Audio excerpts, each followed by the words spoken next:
All right, Michael, to the NFL. The Bengals stumbled out of the gates a week ago. Joe Burrow didn't even throw for 100 yards in a loss to Cleveland.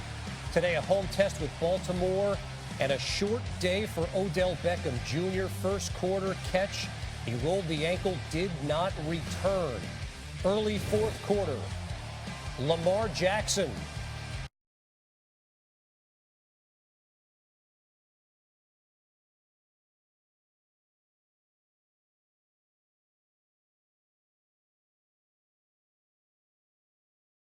Hobbles to the sideline.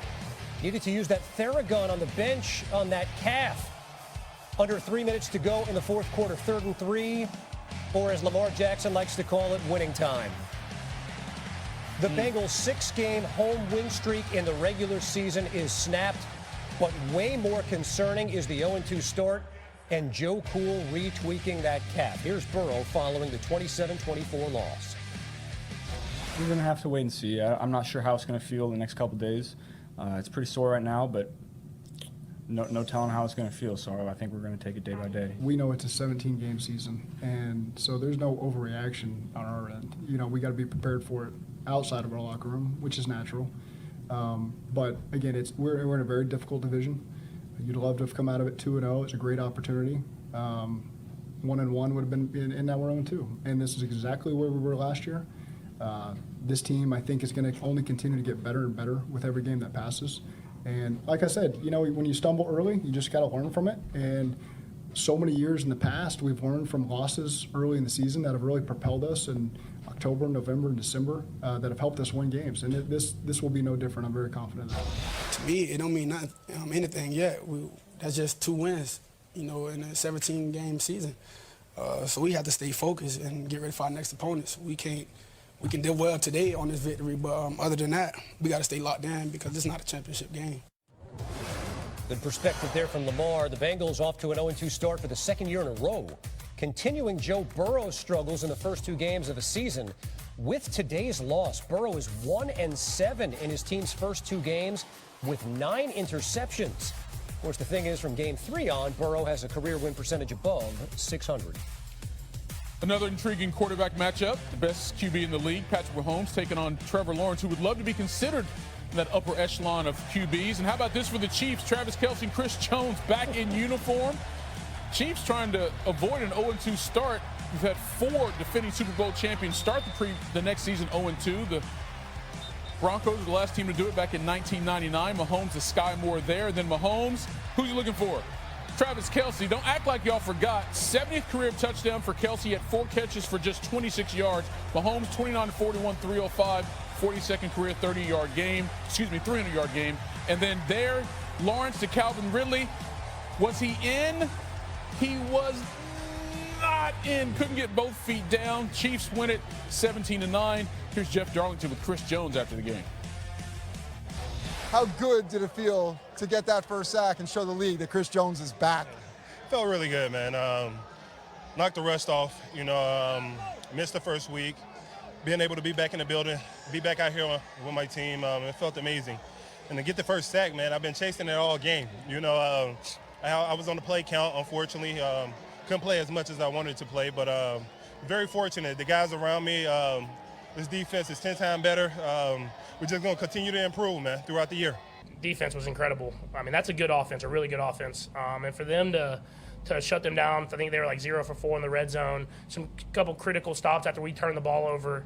And then when they got critical stops, we went 3 and out a couple times, and they kept holding them to field goals and holding them. I mean, that win is the defense won that game. And so we have to continue to get better as an offense, which I think we will. But if that defense plays like that, I mean, we're going to be a hard team to beat. That's special. A lot of opportunities is disjointed as some of the things kind of were throughout the game. It was just a sloppy game, I think, all over the place. But we had our opportunities. We were in the red zone 4 times and came away with 9 points. And that's, can't do that. You're not going to beat good teams when you do that. So we got to be better. All right, so that marks 8 straight wins for the Chiefs over the Jags. That dates back to 2010, and it's tied for their second longest win streak against a single team. Their only longer streak, they've beaten the Broncos 15 straight times. That's a division rivalry. Doesn't matter to KC right now. Michael, the sky was falling in Western New York this week. Josh Allen off a terrible Monday night performance. Jimmy G and the Raiders had the win in Denver, second quarter. Allen just lasers one to Khalil Shakir. Bills up 21-10. Allen was roasted on social media. How do I know? I was doing the roasting. But he was poised and he was smart and he was accurate on Sunday and he didn't throw his body around like Farley near a folding table. And guess what? The Bills offense was humming. Jimmy Garoppolo broken up by Taylor Rapp. The Bills win. Connors' blood pressure drops. Here's Allen on filtering out all the noise from a noisy, noisy week. Honest to God, I didn't see any reaction. I didn't look at anything. I didn't turn on TVs. I was just. The thing is with this game, man, it gives you the lowest lows, it gives you the highest highs. But I love feeling how I felt last week. I really do.